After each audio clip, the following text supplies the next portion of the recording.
الحمد لله رب العالمين والعاقبة للمتقين والصلاة والسلام على سيد الأنبياء والمرسلين وعلى آله وأصحابه أجمعين أما بعد فأعوذ بالله من الشيطان الرجيم بسم الله الرحمن الرحيم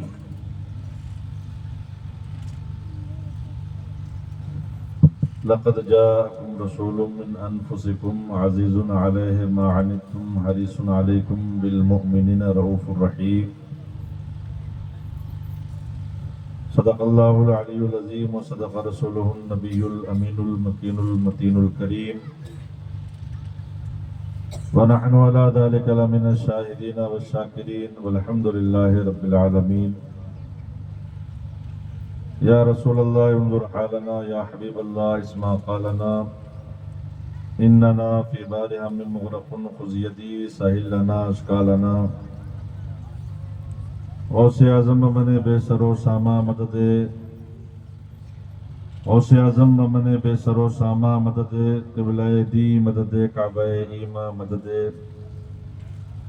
بگردہ بلا افتادہ کشتی ضعیفان شکستارات و پشتی بحق خواجہ عثمان ہارونی مدد کن یا معین الدین چشتی اے اشرف زمانہ زمانے مدد نما اے اشرف زمانہ زمانے مدد نما درہائے بس راز کلید کرم کشا سرورہ شاہ کریمہ دستگیرہ اشرفہ حرمت روح پیمبر یک نظر کن سوئے ماں قادریم ناریا غوث اعظم زنم دمدشاہ برکت اللہ قطب علم زنم ملک سخن کی شاہی تم کو رضا مسلم جسم آ گئے ہو سکے بٹھا دیے ہیں آئیے مورا مل کر نہایتی عقیدت و محبت کے ساتھ بارگاہ رسالت میں آپ صلی اللہ علیہ وسلم میں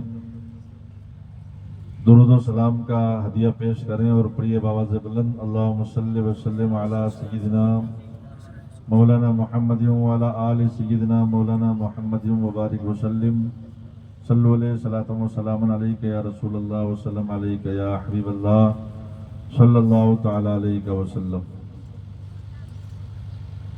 وہی رب ہے جس نے تجھ کو ہمتن کرم بنایا وہی رب ہے جس نے تجھ کو ہمتن کرم بنایا ہمیں بھیک مانگنے کو تیرا آستہ بتایا تجھے حمد ہے خدایا تجھے حمد ہے خدایا اور یہی بولے سدرہ والے چمنے جہاں کے تھالے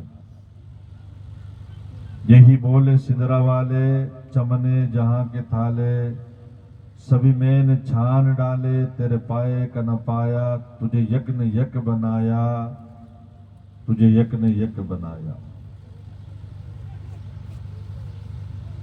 اور چمک تجھ سے پاتے ہیں سب پانے والے میرا دل بھی چمکا دے چمکانے والے برستا نہیں دیکھ کر ابر رحمت ہم بدوں پر بھی برسا دے برسانے والے ہم بدوں پر بھی برسا دے برسانے والے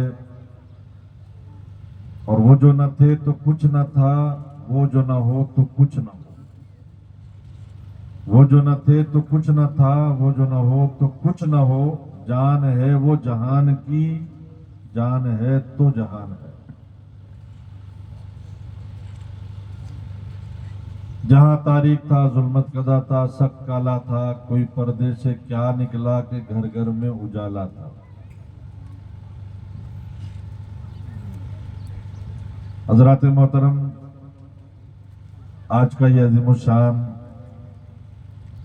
جشن عید میلاد النبی صلی اللہ تعالی علیہ وسلم جو آپ کے تمام ایریے کا مشترکہ جشن ہے اللہ رب العزت اسے اپنی بارگاہ میں قبول فرمائے اور اس بزم اور جشن کی برکتوں سے اللہ میں مالا مال فرمائے سرکار دو عالم صلی اللہ تعالی علیہ وسلم کی جلوہ گری اور آپ کی تشریف آوری پوری انسانیت کے لیے اللہ تبارک و تعالیٰ کی ایک بہت بڑی نعمت ہے اور اسی عظیم الشان نعمت کی آمد پر بطور شکرانہ ہم اور آپ جشن میلاد کا انعقاد کرتے ہیں اور یہ محفلیں سجاتے ہیں۔ اللہ رب العزت نے قرآن مقدس میں بیان فرمایا لَقَدْ مَنَّ اللَّهُ عَلَى الْمُؤْمِنِينَ إِذْ بَعَثَ فِيهِمْ رَسُولًا، بے شک اللہ نے مومنوں پر احسان فرمایا کہ ان میں سے ایک رسول کو مبعوث فرمایا۔ اللہ نے احسان جتلایا ہے اس نعمت پر، کیونکہ یہ وہ نعمت ہے جس نعمت کے صدقے میں ساری نعمتیں ہمیں میسر ہوئی ہیں۔ اگر وہ نہ ہوتے تو کچھ نہ ہوتا، ان کو پیدا کرنا مقصود نہ ہوتا تو اللہ رب العزت کائنات کو پیدا نہیں کرتا۔ انہی کے صدقے میں اللہ نے ساری کائنات کو وجود بخشا ہے، اور ان کے صدقے میں ہم اور آپ کو بھی اللہ نے پیدا کیا ہے۔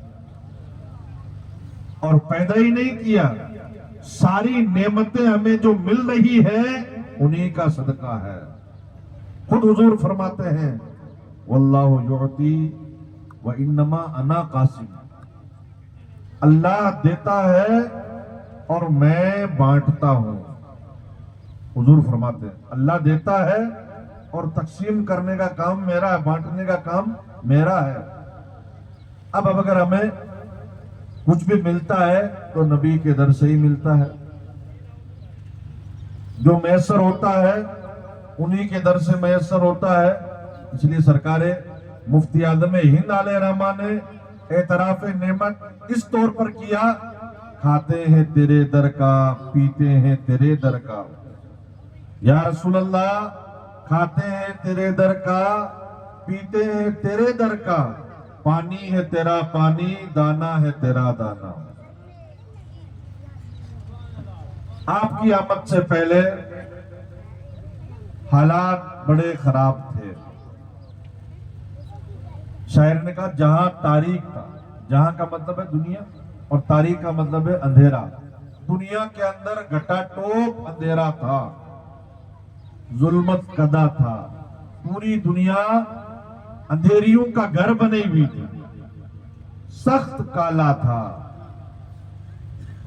دن کے اجالے میں بھی جب نور ایمان نہ ہو تو اسی صورت میں اندھیرا ہی ہوتا ہے، تو سخت کالا ہی کالا تھا۔ سیاہ پردے پڑے ہوئے تھے، آنکھیں ہو کر کے بھی حق نظر نہیں آ رہا تھا، زبان پاس میں ہو کر کے بھی حق بولا نہیں جا رہا تھا، کان پاس میں ہو کر کے بھی حق سنا نہیں جا رہا تھا، دل و دماغ درست ہو کر کے بھی حق کو قبول نہیں کیا جا رہا تھا۔ ظلم کا دور دورہ تھا، وحشت و بربریت کا دور دورہ تھا، بچیوں کو زندہ دفن کیا جا رہا تھا۔ اس سے بڑھ کر کے اور حیوانیت کیا ہو سکتی ہے؟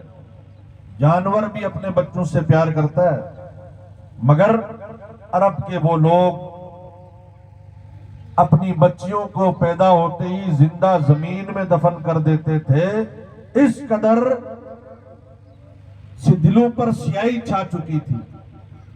اگر انہیں بچی کے تعلق سے خبر دی جاتی تو قرآن کہتا ہے ظل وجہہ مسودا، ان کے چہرے کالے پڑ جاتے، خبر سن کر کے ان کے چہرے سیاہ ہو جاتے، وہ غضب میں آ جاتے، آنکھوں سے آگ برستی، جلال میں آ جاتے، ہمارے گھر پہ بچی پیدا کیوں ہو گئی؟ اور آج لوگ بچیوں سے کیسا پیار کر رہے ہیں۔ یہ سبق کس نے پڑھایا تھا؟ یہ درس کس نے دیا تھا؟ اولاد سے آج آدمی محبت کرتا ہے، یہ سبق کس نے پڑھایا؟ عورتوں کے ساتھ نازیبا اور ناروا سلوک ہوتے تھے، ان کی عزتیں پامال ہو رہی تھی، ان کی بے قدری ہو رہی تھی۔ اگر کسی عورت کا شوہر انتقال کر جاتا اس کو منحوس سمجھ کر کے کسی کوٹڑی میں بند کر دیتے اور اس سے بات کرنا گوارا نہیں کرتے، جبکہ موت و حیات کا فیصلہ تو اللہ کی طرف سے۔ جب اللہ کا حکم ہوتا ہے تو آدمی انتقال کر جاتا ہے، جب سانس پوری ہو جاتی ہے اور ٹائم پورا ہو جاتا ہے تو آدمی چلا جاتا ہے۔ اس میں عورت کا کیا قصور ہے؟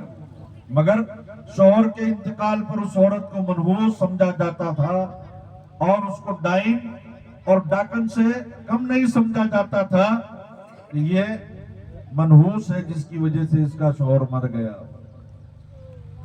اس طرح سے معاشرہ برائیوں میں پھنسا ہوا تھا۔ یہ تو وہ برائیاں ہیں جو لوگوں کے اندر عام طور پر رائج تھی، اور سب سے بڑی برائی یہ تھی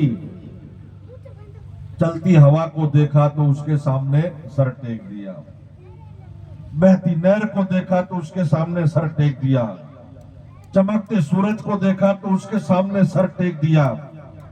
اللہ نے یہ پیشانی کس لیے دی ہے؟ تاکہ اس پیشانی کو انسان اللہ کی بارگاہ میں جھکائے، مگر اس پیشانی کا تقدس پامال ہو رہا تھا، اس کی عزتیں نیلام ہو رہی تھی۔ یہ عظیم الشان پیشانی اللہ نے جو عطا فرمائی ہے انسان کو اپنی بارگاہ میں جھکانے کے لیے، اور جو انسان پیشانی اللہ کی بارگاہ میں جھکاتا ہے اللہ اس سے بلند کرتا ہے۔ من تواضع للہ رفعہ، جو اللہ کے لیے جھکتا ہے اللہ اسے بلند کر دیتا ہے۔ مسلم کی حدیث پاک ہے جس وقت بندہ سجدے میں ہوتا ہے اللہ کی رحمتوں کے سب سے زیادہ قریب ہوتا ہے۔ جس وقت بندہ سجدے میں ہوتا ہے اللہ کی رحمت کے سب سے زیادہ قریب ہوتا ہے، مگر اس پیشانی کا تقدس پامال ہو رہا تھا۔ لوگ ایک خدا کو چھوڑ کر کے جدھر پاور دے کر رات میں چاند کو چمکتے ہوئے دیکھا تو اس کے سامنے سر ٹیک دیا اور اس کو معبود بنا لیا۔ مطلب یہ کہ کوئی ٹھکانہ ہی نہیں ہے، کہاں کہاں لوگ در بدر کی ٹھوکریں کھا رہے تھے اور ان کے پاس میں ایک معبود کا پتہ نہیں تھا۔ حضرت عیسیٰ علیہ السلام سے لے کر کے سرکار کی آمد کے بیچ میں ایک لمبا وقت ایسا گزرا جس میں کوئی پیغمبر موجود نہیں تھے ظاہری طور پر۔ اس لیے چرواہا اگر جانوروں کے پاس میں بکریوں کے پاس میں نہ رہے تو بکریاں ہی بکھر جاتی ہیں، پورے ایریے میں ادھر ادھر ہو جاتی ہے، ان کو اکٹھا کرنا مشکل ہو جاتا ہے۔ تو یہ پوری انسانیت، ان کے لیے تو ہادی کی ضرورت ہوتی ہے، رہبر و رہنما کی ضرورت ہوتی ہے۔ انبیاء کرام یکے بعد دیگرے آتے رہے اور آ کر کے وہ رشد و ہدایت کا کام کرتے رہے، لوگوں کو رائے راست پر انہوں نے گامزن کیا، مگر یہ ایک بیچ میں لمبا عرصہ گزرا جس کی بنیاد پر دنیا در بدر کی ٹھوکریں کھا رہی تھی اور ظلم عام ہونے کی وجہ سے سارے لوگ دعائیں کر رہے تھے، مولا ہادی عالم کو بھیج دے، رحمت عالم کو بھیج دے، رہبر و رہنما کو بھیج دے۔ سب دعائیں کر رہے ہیں کہ کوئی رہنما آ جائے، خدا کا پیغمبر آ جائے، ہمیں آ کر کے انسانیت کا سبق پڑھا دے۔ اور اللہ تبارک و تعالیٰ لوگوں کی ان دعاؤں کو قبول فرماتا ہے اور وہ تاریخ آ جاتی ہے، وہ دن آ جاتا ہے۔ 12 ربیع الاول کی تاریخ ہے، پیر شریف کا دن ہے، رات جا رہی ہے، دن آ رہا ہے، صبح صادق کا وقت ہے اور سہانا وقت ہے اور ایسا پیارا وقت ہے جس میں آدمی کو سکون ملتا ہے۔ رات بھر آدمی اگر کروٹیں بدلتا ہے نیند نہیں آتی ہے، مگر صبح کے ٹائم آدمی کو سکون ملتا ہے۔ جب وہ سہانا صبح صادق کا وقت آتا ہے تو آدمی کو اطمینان ملتا ہے، تو وہی سہانا وقت ہے اور سہانی گھڑی ہے۔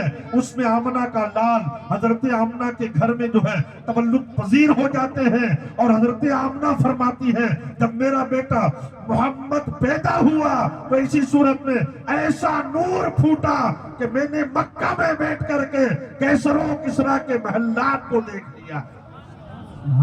ایک نور عالم میں پھوٹ جاتا ہے۔ اسی کو شاعر بیان کرتا ہے، جہاں تاریخ تھا، ظلمت قدا تھا، سخت کالا تھا، کوئی پردے سے کیا نکلا کہ گھر گھر میں اجالا تھا۔ سبحان اللہ، سبحان اللہ۔ کوئی پردے سے کیا نکلا کہ گھر گھر میں اجالا ہے، کوئی پردے سے کیا نکلا کہ گھر گھر میں اجالا ہے۔ اور مصطفیٰ کے آمد کا انداز نرالا ہے، پیدا ہوئے مکے میں گھر گھر میں اجالا ہے۔ पैदा हुए मक्के में घर घर में उजाला है। हजरत आमना फरमाती है ये एक नूर जो फूटा था, मैंने उस नूर की रोशनी में केसरों किसलात के महल्लात को भी देख लिया था, मैंने उनके चरागाहों में चरने वाले जानवरों को देख लिया था। आप जानते हैं मक्का सऊदिया में है, केसरो किसरा कहां पर है, फिर उनके जंगलात और फिर जंगल में चरने वाले जानवरों को देख लेना। ये नूरे मोहम्मदी गोया के ऐलान कर रहा है। लोगों आज तक जो है जुल्मत का दौर दौरा था, अंधेरियां छाई हुई थी, मगर अब आमना का लाल आ गया है और दुनिया के अंदर उजाला हो जाएगा। महबूब पैदा होते हैं।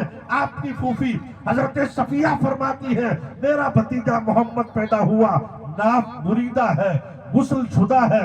हुजूर को पैदा होने के बाद में गुस्ल देने की जरूरत नहीं पड़ी। बच्चे पैदा होते हैं, औरतें उन्हें गुस्ल देती है, दाइयां उन्हें गुस्ल देती है, उनके बदन पर आलूदगियां होती है, उसे दूर किया जाता है, गंदगी होती है उसे दूर किया जाता है, पैदाइश के असरात होते हैं उसे हटाया जाता है और साफ शफाफ किया जाता है।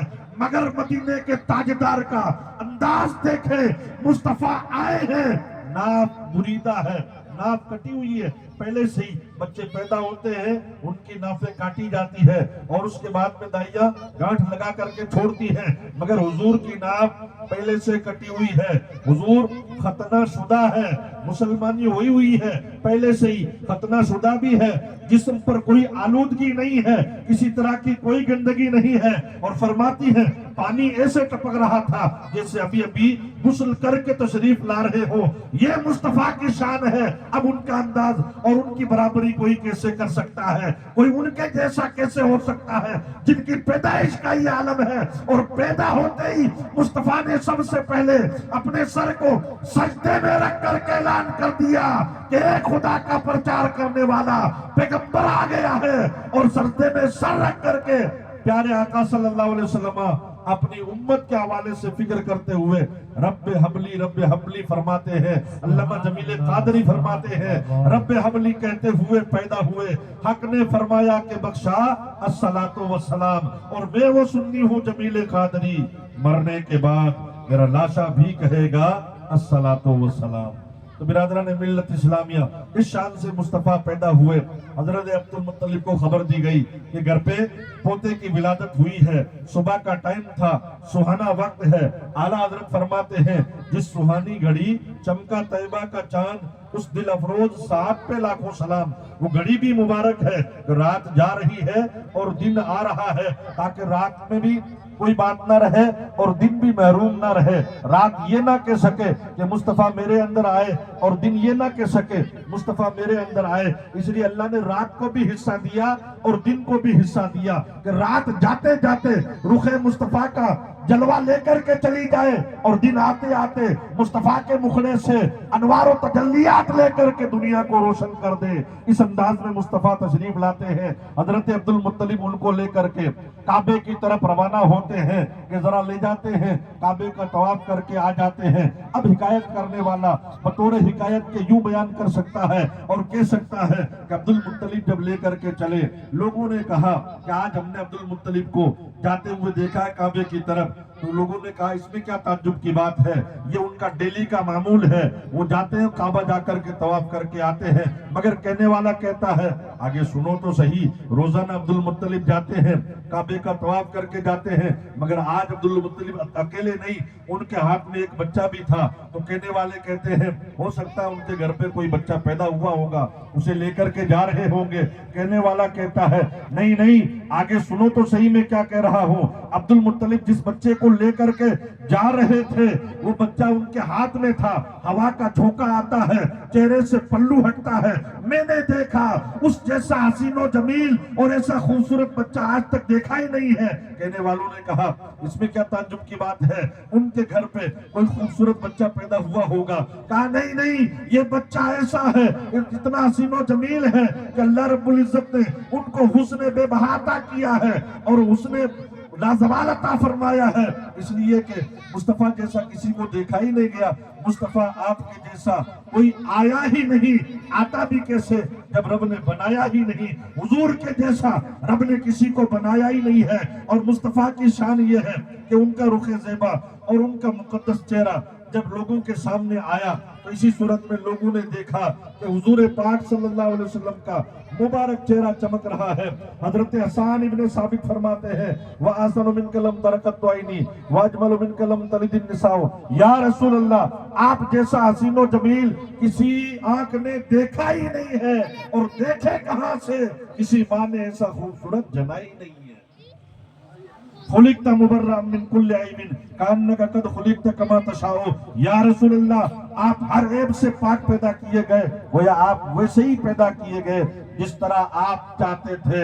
ये हुजूर की शान है कि हुजूर को अल्लाह ने उसी अंदाज में पैदा किया जिस तरह आप चाहते थे। वरना हर आदमी जब आईने के सामने जाकर खड़ा होता है तो अपने आप में ही गलतियां निकालता है कि मेरी नाक थोड़ी ऐसे रहती तो ठीक होता, मेरे कानों की साइज ये होती तो अच्छा होता, मेरे चेहरे का कलर ऐसा होता तो अच्छा होता। हर आदमी को अपने आप से शिकायत रहती है, मेरे बालों की स्टाइल ऐसी होती तो अच्छा होता, किसी की टाट बन जाती है, कोई आदमी किसी के बाल उड़ जाते हैं, हर आदमी को कुछ न कुछ शिकवा रहता है। मगर नबी की शान ये है खुलिकता मुबर्रा मिन कुल्ली ऐबिन, या रसूल अल्लाह आप हर ऐब से पाक पैदा किए गए, और आप ऐसे ही पैदा किए गए जिस तरह आप चाहते थे। अल्लाह ने आपको वही जमाल अता किया है और वही जलवा अता फरमाया है जिस तरह आप चाहते थे। अब अब्दुल मुत्तलिब काबे की तरफ लेकर के बढ़ते हैं। कहने वाला कहता है हमने देखा अब्दुल मुत्तलिब जब काबे की तरफ लेकर के उन्हें बढ़े तो इसी सूरत में आज जो है अब्दुल मुत्तलिब ने काबे का तवाफ नहीं किया है, बल्कि काबा भी आज अब्दुल मुत्तलिब की तरफ झुका हुआ है और झुक झुक करके मुजरे कर रहा है, और रुखे मुस्तफा की तरफ काबा झुक करके नाश कर रहा है और झूम रहा है। जिनके सजदे को मेहराबे काबा झुकी, उन बहू की लताफत पे लाखों सलाम। तो बिरादरान मिल्लत इस्लामिया, ये मुस्तफा की शान है कि सरकार तशरीफ लाए तो आपकी तशरीफ आवरी पर काबा भी झूम रहा है। काबा क्या है? पत्थरों की एक इमारत है। आपने देखा होगा, बहुत सारों ने देख लिया होगा और दुआ करते हैं कि अल्लाह सबको वो घर दिखा दे, अपना काबा दिखा दे। काबा बना हुआ एक इमारत जो है वो पत्थरों की बनी हुई एक इमारत है। अगर आप उसकी मादियत की तरफ जाएं तो इसी सूरत में आपको उसमें पत्थर मिलेंगे। ये और बात है कि वो खाना खुदा है, अल्लाह का घर है, उससे बढ़ करके कोई जगह नहीं है, उससे बढ़ करके कोई घर नहीं है, क्योंकि वो रब का घर है और खुदा का घर है। मगर अगर आप उसकी मादियत की तरफ जाएं, ईंट गारों से तामीर किया हुआ, पत्थरों से बनाया हुआ एक घर है, मगर वो पत्थर भी आज मुस्तफा की आमद पर झूम रहे हैं। गोया के पत्थरों को पता चल गया कि कौनेन का शहंशाह आ गया है, मदीने का ताजदार आ गया है, दोनों आलम का मालिक व मुख्तार और रब का महबूब आ गया है। ये काबे को भी पता चल जाता है। तो बिरादरान मिल्लत इस्लामिया, इसीलिए तो हम उनकी आमद पर हम जो है मुस्तफा की आमद पर झूमते हैं, मरहबा या मुस्तफा के नारे लगा करके हुजूर की आमद का चर्चा करते हैं और मुस्तफा का मिलाद मनाते हैं। क्योंकि मुस्तफा का मिलाद तो पत्थर भी मना रहे हैं और वो भी खुशियां मना रहे हैं। सरकार तो यहाँ तक फरमाते हैं, मैं उस पत्थर को आज भी जानता हूँ जो मेरे ऊपर दुरूद पढ़ा करता था। हम सवाल करते हैं आलम ख्याल में, या रसूल अल्लाह आपकी शान तो ये है कि आप तो खुद फरमाते हैं कि मैं पूरी दुनिया को ऐसे देखता हूँ जैसे कि दस्तरखान मेरे सामने हो। पूरी दुनिया मेरे सामने इसी तरह से है जिस तरह दस्तरखान सामने होता है। दस्तरखान पर पड़ी हुई चीजें किसी से पोशीदा नहीं होती है। रोटी किधर है, बोटी किधर है, सलाद किधर है, मीठा किधर है, तीखा किधर है, सब आप जानते हैं। दस्तरखान पर सारी चीजें वाज़ेह है। हुजूर फरमाते हैं मेरे सामने पूरी दुनिया दस्तरखान की तरह है, और एक हदीस में फरमाते हैं पूरी दुनिया मेरे सामने हथेली की तरह है। जिस तरह मैं हथेली को देखूं ऐसे पूरी दुनिया को देखता हूं। ये हुजूर का फरमान है। आपकी हथेली में क्या है, कितनी लकीरें हैं, कितनी रगें हैं, आप जानते हैं और आप देखते हैं इसे और आप पहचान लेते हैं। तो हुजूर के सामने आपका किसी तरह का कोई पहाड़ पोशीदा नहीं है। हिमालय की चोटी हो, चाहे कोई भी पर्वत हो, राई के बराबर कोई दाना हो, कोई हुजूर से पोशीदा नहीं। मगर हुजूर फरमाते हैं मैं उस पत्थर को आज भी जानता हूँ, उस पत्थर को पहचानता हूँ। हम सवाल करते हैं या रसूल अल्लाह उस पत्थर की पहचान के ताल्लुक से आपने ये क्यों फरमाया? आप तो सबको पहचानते हैं, जितने भाकर हैं सब भाकरों को आप जानते हैं, जितने पहाड़ हैं सब पहाड़ों को जानते हैं। मगर हुजूर फरमाते हैं मैं उस पत्थर को आज भी पहचानता हूँ जो पत्थर मुझ पर दुरूद पढ़ा करता था। जब मैं 10 साल का था तो मुझ पर दुरूद पढ़ता, 15 पर दुरूद पढ़ता, 20 साल का था तो दुरूद पढ़ता। लोगों इसे पता चलता है जो कहते हैं कि हुजूर 40 साल बाद माज़अल्लाह नबी बने, उनको इस हदीस पाक से जवाब दिया जाए और उनको बताया जाए कि मुस्तफा प्यारे तो वो हैं कि जिनके बचपने में पत्थर उन पर दुरूद पढ़ते थे। ये पत्थर कौन सा है? ये पत्थर वही है जब हुजूर निकलते थे तो कहता था अस्सलातु वस्सलामु अलैका या रसूल अल्लाह, अस्सलातु वस्सलामु अलैका या हबीब अल्लाह। ये पत्थर हुजूर पर दुरूद पढ़ता था। हुजूर फरमाते हैं मैं उस पत्थर को आज भी जानता हूँ जो 20-30 साल की उम्र में भी दुरूद पढ़ता था, जबकि 40 साल के बाद आपने ऐलान फरमाया है। नबी तो आप उस वक्त भी थे, कुन्तु नबिय्युम व आदम बैनल माए व तीन, मैं उस वक्त भी नबी था जब आदम आबो गिल की मंजिलें तय कर रहे थे। तो सरकार फरमाते हैं मैं उस पत्थर को जानता हूँ, उस पत्थर को पहचानता हूँ। मतलब क्या है? मतलब यही बनता है और ये निकलता है कि सरकार दो आलम सल्लल्लाहु ताला अलैहि वसल्लम अपने दुरूद पढ़ने वाले को पहचान की जमानत अता कर रहे हैं। जो दुरूद पढ़ता है उसे मुस्तफा पहचान लिया करते हैं और इस तरह पहचानते हैं कि उसके दुरूद को सुनते भी हैं और सरकार दो आलम सल्लल्लाहु अलैहि वसल्लम उस दुरूद को सुन करके उस बंदे को पहचान लेते हैं। अब दीवाने बैठ करके अगर जश्न मिलाद मनाते हैं, मरहबा या मुस्तफा की सदाएं बुलंद करते हैं, तो क्या हुजूर पाक उनको नहीं पहचानते हैं? जरूर पहचानते हैं। हुजूर आपको भी पहचानते हैं और आपका मरहबा भी सुनते हैं। तो बिरादरान मिल्लत इस्लामिया, मुस्तफा की शान बहुत बुलंद व बाला है। कुरान में अल्लाह फरमाता है लक़द जाअकुम रसूलुम मिन अनफुसिकुम, बेशक तुम्हारे पास तुम्ही में से एक अजीमुशान रसूल तशरीफ ले आए हैं। एक अजीमुशान रसूल, ये हमारे उलमा बैठे हुए ये जानते हैं रसूलुन पर जो दो पेश है ये बड़ाई का माना देते हैं, बुजुर्गी का माना पैदा करते हैं। तनवीन बराए ताजीम है, यहाँ पर अजमत का माना पैदा करते हैं कि आने वाला रसूल अजीमुशान है और उनकी अजमतें क्या है। अगर वो बैठे बैठे डूबे सूरज की तरफ उंगली का इशारा करें तो सूरज पलट आता है, ये उनकी अजमतें हैं। अगर वो चांद की तरफ इशारा करें तो चांद दो हिस्सों में बढ़ जाता है, ये उनकी अजमतें हैं। अगर दरख्त की तरफ इशारा करें वो अपनी जगह से चल करके आपकी बारगाह में हाजिर हो जाता है, ये उनकी अजमतें हैं। और उनका मकाम तो ये है अगर उनका इशारा अबरू हो जाए तो अल्लाह उनके लिए किबला तब्दील फरमा देता है। कद नरा तकल्लुब वजहिका फिस समा, अल्लाह कुरान में फरमाता है महबूब हम आपका चेहरा आसमान की तरफ उठता हुआ देख रहे हैं। ये बात कब की है? जब मदीना में मुस्तफा मस्जिद अक्सा की तरफ, बैतुल मुकद्दस की तरफ जो फिलिस्तीन में मौजूद है और किबलाए अव्वल है, उधर मुंह करके नमाज पढ़ते तो मदीने के यहूदियों ने ताना दिया था अगर नए नबी हो और नबी आखिरुज़्ज़मा हो तो तुम्हारा किबला भी अलग होना चाहिए। फिलिस्तीन वाला किबला तो हमारा है।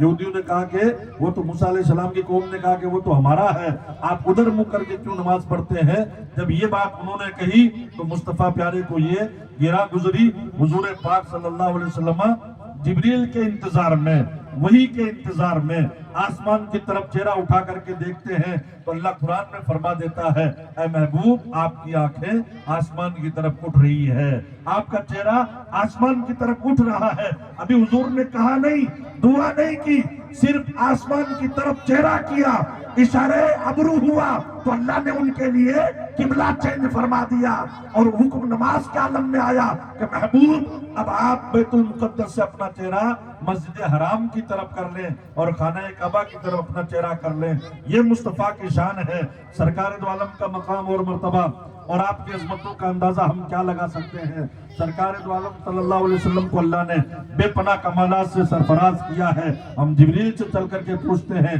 जिब्रील आपने तमाम अंबिया किराम के पास में अल्लाह की तरफ से ड्यूटियां दी है, क्योंकि जिब्रील का काम ये था अल्लाह का पैगाम लेकर के अंबिया की बारगाह में पहुंचाते थे, रसूलों की बारगाह में अल्लाह का पैगाम लाते थे। तो जिब्रील से पूछते हैं जिब्रील आपने अंबिया किराम की बारगाहों में आपने हाजिरियां दी है, आप बताएं आपने सबसे बड़ा रुतबा किसका पाया, सबसे ऊंचा मकाम किसका पाया, सबसे बड़ा रुतबा किसका पाया, अजीमुशान किसको पाया? जिब्रील कहते हैं मैंने जमीन को मशारिक से लेकर के मगारिब तक, यानी पूरब से लेकर के पश्चिम तक पूरी जमीन को मैंने छान डाला है।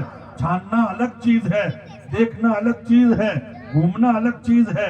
आपकी कोई चीज गुम हो जाए, सोने का जेवर गुम हो जाए, आपको पता है इस एरिया में गुमी है, पूरी रेत को आप छान डालेंगे ताकि कहीं से वो निकल आए। तो छानने के बाद में कोई चीज बचती नहीं है, अगर वहां है तो वो आपको मिल जाएगी, इसलिए कि आपने छान मारने का काम कर दिया है। तो जिब्रील कहते हैं मैंने मशरिक से लेकर के मगरिब तक, शिमाल से लेकर के जुनूब तक पूरी दुनिया को छान डाला है, मगर मुस्तफा जैसा किसी को नहीं पाया है। इसी की तर्जमानी आला हजरत यूं करते हैं, यही बोले सिदरा वाले चमने जहां के थाले, सभी मैंने छान डाले तेरे पाए का न पाया, तुझे यक ने यक बनाया, तुझे यक ने यक बनाया।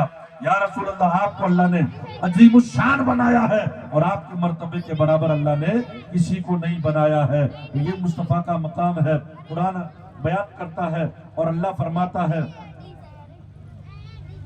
लक़द जाअकुम रसूलुम मिन अनफुसिकुम अज़ीज़ुन अलैहि मा अनित्तुम। अल्लाह फरमाता है उन पर गिरा गुजरता है जो तकलीफ तुमको पहुंचती है। अब उम्मत से कनेक्शन देखें आप हुजूर का, उम्मत से कांटेक्ट देखें, उम्मत किधर जा रही है और हुजूर का मकाम और हुजूर की शान और फिक्र उम्मत हुजूर की क्या है। फरमाते हैं अज़ीज़ुन अलैहि, उन पर गिरा गुजरती है मा अनित्तुम, जो मशक्कत तुमको पहुंचती है, जो तकलीफ तुमको पहुंचती है। हमें तकलीफ पहुंचे तो वो तकलीफ हुजूर पर भारी पड़ती है। बेटे को अगर कोई तकलीफ पहुंचाता है तो बाप पर गिरा गुजरती है क्योंकि वो बाप है, माँ पर गिरा गुजरती है क्योंकि वो माँ है, और माँ बाप पर भी गिरा उस वक्त गुजरेगी जबकि माँ बाप को पता चले तब। अगर पता नहीं है वो भी नो टेंशन रहेंगे। बेटा अगर जोधपुर में है और उसका एक्सीडेंट हो गया और आप यहाँ पर, आपको पता नहीं है, आपको कोई टेंशन नहीं। पता होने के बाद आपको दुख होगा कि बच्चे के लग गई, क्या हो गया होगा, फ्रैक्चर हो गया होगा, टूट भाग हो गई होगी, बात की बातें पता चलने के बाद। अब हुजूर अल्लाह फरमा रहा है कि जो तकलीफ तुमको पहुंचती है हुजूर पर गिरा गुजरती है। मतलब क्या है, हुजूर उम्मत के अहवाल से बाखबर हैं, हुजूर को उम्मत के हालात पता है, तभी तो तकलीफ पहुंचती, तभी तो गिरा गुजर रहा है, तभी तो आप पर दुश्वार गुजरता है। इससे आप अंदाजा लगा। इसीलिए सरकार आला हज़रत ने फरमाया फरियाद उम्मती जो करे हाल जार पर, मुमकिन नहीं कि खैर बशर को खबर ना हो, मुमकिन नहीं कि खैर बशर को खबर ना हो, बल्कि हुजूर को खबर है। और सबसे बड़ी उम्मत की तकलीफ क्या है, उम्मत को अजाब से बचाना। हुजूर की सबसे बड़ी उम्मत के लिए जो कोशिश है वो ये है कि उम्मत को अजाब से बचाया जाए। इसलिए मुस्लिम शरीफ की हदीस पाक है, अल्लाह के रसूल फरमाते हैं अल्लाह ताला ने मुझे 3 दुआएं मांगने के लिए कहा कि मुस्तफा आप मांगो आपको दी जाएंगी। हालांकि हुजूर तो वो है कि इशारा अबरू हो जाए तो अल्लाह उनके लिए किबला चेंज करता है, आसमान की तरफ चेहरा उठे अभी काई नहीं है, सिर्फ यूं देखा तो किबला चेंज होता है। तो अगर वो मांगे तो अल्लाह उनकी बात रद्द थोड़ी करेगा, वो तो महबूब है। और शान तो ये है, आला हज़रत फरमाते हैं खुदा की रिजा चाहते हैं दो आलम, खुदा की रिजा चाहते हैं दो आलम, और खुदा चाहता है रिजाए मोहम्मद। अल्लाह तो हुजूर की रजा चाहता है कि महबूब तेरी मर्जी बता, तेरी मर्जी क्या है, जैसे तू कहेगा वैसे करूंगा। मगर स्पेशल जैसे आप का बच्चा है तो आप अपने बच्चे की हर तमन्ना पूरी करते ही हैं, उनके लिए खाने पीने का इंतजाम भी करते हैं, उनकी बात भी रखते हैं। मगर कभी कभी आप बहुत ज्यादा खुश होते हैं, आप अपने बच्चों से कह देते हैं कि जो चाहो मांगो अभी दे देंगे तुम्हें, पास हो गए तो तुम्हें साइकिल दिला देंगे, और ये कर लिया तो मोबाइल दिला देंगे, गाड़ी दिला देंगे। ऐसे आदमी बोल देता है कि कोई एक चीज मांगो, गाड़ी ले लो, मोबाइल ले लो, क्या लोगे। अल्लाह ने 3 बातों के ताल्लुक से फरमाया कि महबूब 3 चीजें मांगो तुम्हें दी जाएंगी। हुजूर ने क्या मांगा आपको पता है? हुजूर फातिमा के लिए मांग लेते, हसनैन के लिए मांग लेते, इमाम हुसैन के बारे में कह देते मौला करबला का वाकया टल जाए। لیکن یہ نہیں مانگا. حضور فرماتے میں نے 2 دعائیں دنیا میں مانگ لی ہے, اور وہ 2 دنیا میں کیا مانگی؟ اللہم اغفر لی امتی, اے اللہ میری امت کی مغفرت فرما دے. یہ حضور نے پہلی دعا کی. اور دوسری کیا کی؟ کیونکہ تینوں ملیں گی, 3 الگ الگ ہو جانی چاہیے, لیکن حضور نے دوسری مرتبہ بھی کہا اللہم اغفر لی امتی, اے اللہ میری امت کی مغفرت فرما دے. 2 مرتبہ دعائیں مانگی, اور دونوں مرتبہ اللہ سے حضور نے اپنی امت کی مغفرت طلب کی ہے. اور تیسری کے تعلق سے حضور فرماتے ہیں وَأَخَّرْتُ الثَّالِثَ لِيَوْمٍ يَرْغَبُ إِلَيَّ الْخَلْقُ كُلُّهُمْ حَتَّى إِبْرَاہِیم, اور میں نے تیسری دعا کو اس دن کے لیے چھوڑ رکھا ہے جس دن پوری کائنات کو, پوری جنتا کو میری ضرورت پڑے گی. حتیٰ ابراہیم, یہاں تک کہ ابراہیم بھی میرے نیاز مند ہوں گے, یہاں تک کہ ابراہیم خلیل اللہ بھی, ان کو بھی میری ضرورت ہوگی. ابراہیم خلیل اللہ کو بھی اس دن حضور کی ضرورت ہوگی. اور اسی کی ترجمانی اعلیٰ حضرت نے یوں کی ہے, وہ جہنم میں گیا جو ان سے مستغنی ہوا, ہے خلیل اللہ کو حاجت رسول اللہ کی, ہے خلیل اللہ کو حاجت رسول اللہ کی.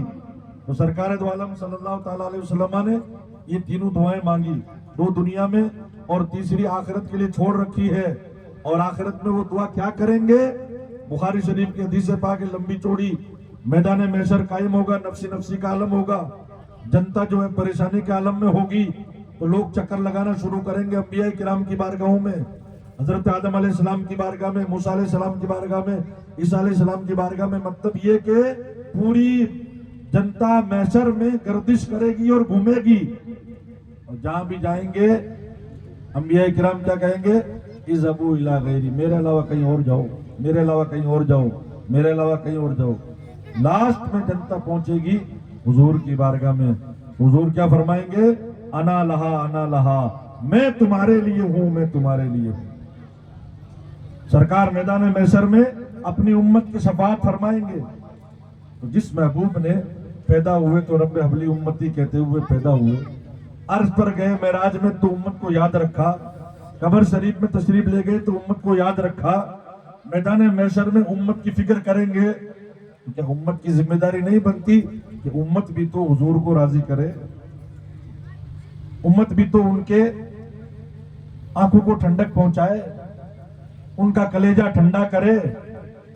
کیا امت میلاد النبی منا کر کے اس کے بعد میں شادیاں آئے تو خرافات میں پھنس جائے؟ یہ محبت کا تقاضا نہیں ہے. رسموں میں پھنس جائے, یہ محبت کا تقاضا نہیں ہے. تعلیم سے دور رہے, جبکہ فرماتے انما بعثت معلما, مجھے معلم بنا کر کے بھیجا گیا ہے. حضور معلم بن کر کے, سکھانے والے بنا کر کے بھیجے گئے ہیں. ہم حضور کی امت اگر ان پڑھ رہے, نادان رہے, تو اسی صورت میں یہ حق ادا نہیں ہوگا. اس لیے برادران ملت اسلامیہ, جب حضور نے ہمارے لیے اس قدر جانفشانیاں کی ہے اور امت کو یاد رکھا ہے, تو امت کا فرض بنتا ہے کہ امت بھی نبی پاک صلی اللہ تعالیٰ علیہ وسلم کا سچا عشق اپنے اندر پیدا کرے. یہاں بیٹھ کر کے, یہاں آ کر کے آج کی اس مجلس میں ہم یہ سمجھے کہ ہم نے حق ادا کر دیا, یہ حق ادا نہیں ہوا. اس کے بعد میں ہمیں نمازیں بھی پڑھنی ہے, شریعت کی پاسداری کرنی ہے, سنتوں پہ عمل کرنا ہے. حضور کی جو سنتیں ہیں ان کے مطابق زندگی گزارنی ہے. اس کے ذریعے سے ہی ہم دنیا اور آخرت میں کامیاب ہو سکتے ہیں. حریص علیکم, اللہ فرماتا ہے تمہارے خیر خواہ ہے. حضور تمہارے کیا ہے؟ خیر خواہ ہے, تمہارا بھلا چاہنے والے. تمہیں کانٹا بھی چپ جائے اسی صورت میں حضور کو تکلیف پہنچتی ہے, کیونکہ وہ تمہارے خیر خواہ. اس لیے حضور نے آسان سسٹم بتائے اپنے کو, مشکل نہیں بتائے. الدین یسر, دین آسان ہے. رسموں کے ذریعے سے ہم نے مشکل کر لیا تو یہ دین کی غلطی تھوڑی ہے, یہ تو اپنی غلطی ہے, ورنہ دین آسان ہے. اور حضور نے یہ آسان دین اسی لیے پیش کیا تاکہ امت دشواری میں نہ پڑے. جب حج کی آیت نازل ہوئی کہ اللہ نے حج فرض کر دیا, حضور نے بیان کر دیا, تو ایک صحابی سامنے بیٹھے تھے, وہ کھڑے ہو گئے, یا رسول اللہ ہر سال حج فرض ہے, حضور نے چہرہ گھما لیا, خاموش رہے. پھر انہوں نے پوچھا یا رسول اللہ ہر سال حج فرض ہے؟ حضور پھر خاموش رہے. پھر انہوں نے پوچھ لیا, حضور نے فرمایا جتنا میں کہوں اتنا ہی کرو, اگر میں ہاں کہہ دیتا تو ہر سال حج فرض ہو جاتا. زندگی میں ایک بار کرنے میں دقت ہوتی ہے, ہر سال فرض ہو جاتا تو امت دقت میں پڑ جاتی, پریشانی میں پڑ جاتی. اس لیے حضور امت کے خیر خواہ ہیں عبادات کے معاملے میں بھی. اس لیے حضور نے مسواک کے تعلق سے بھی فرمایا کہ اگر میں اپنی امت پر گرا نہ سمجھتا تو ان کو مسواک کا ہر نماز کے وقت میں حکم دیتا کہ وہ مسواک کریں, مسواک کو فرض کر دیتا. مگر امت تکلیف میں پڑ جائے گی, کبھی ہے کہ نہیں ہے پاس میں, سفر میں ہے, کہاں ہے, کس جگہ پر آپ ہیں, مسواک پاس نہیں ہے تو پھر آپ کا فرض چھوٹ جائے گا, آپ کا واجب چھوٹ جائے گا, آپ گنہگار ہو جائیں گے. اس لیے حضور نے مسواک کو واجب نہیں کیا کہ امت تکلیف میں پڑ جائے گی, ورنہ آپ چاہتے تھے, مسواک آپ کو بہت پسند تھی. اس لیے حضور کی اس پاکیزہ سنت پر بھی عمل کریں. دانتڑے جو اپن کرتے ہیں مسواک, اس کو اپنے لیے لازم پکڑ لیں. حضور کو بہت پیاری سنت تھی, مگر صرف امت کی تکلیف, امت کو تکلیف سے بچانے کے لیے آپ نے اس کا حکم نہیں دیا. تو برادران ملت اسلامیہ, اللہ تبارک و تعالی ہم سب کو سرکار کی سیرت اور آپ کی سنتوں میں عمل کی توفیق عطا فرمائے. اور آج کی جو مجلس سجی ہے, جتنے لوگوں نے اس میں حصہ لیا, اللہ سب کے حصوں کو اپنی بارگاہ میں قبول فرمائے. اور میں اس موقع پر قاضی رمضان صاحب اور مولانا حافظ اللہ بخش فیضانی اور جتنے بھی ایریے کے معزز حضرات ہیں اور عوام اہل سنت, سب کو مبارکبادی پیش کرتا ہوں کہ آپ کو میلاد النبی صلی اللہ علیہ وسلم کی ڈھیر ساری مبارکباد. اللہ تعالیٰ ہماری اس مجلس کو اپنی بارگاہ میں قبول فرمائے. استغفر اللہ ربی من کل ذنب و اتوب الیہ. السلام علیکم.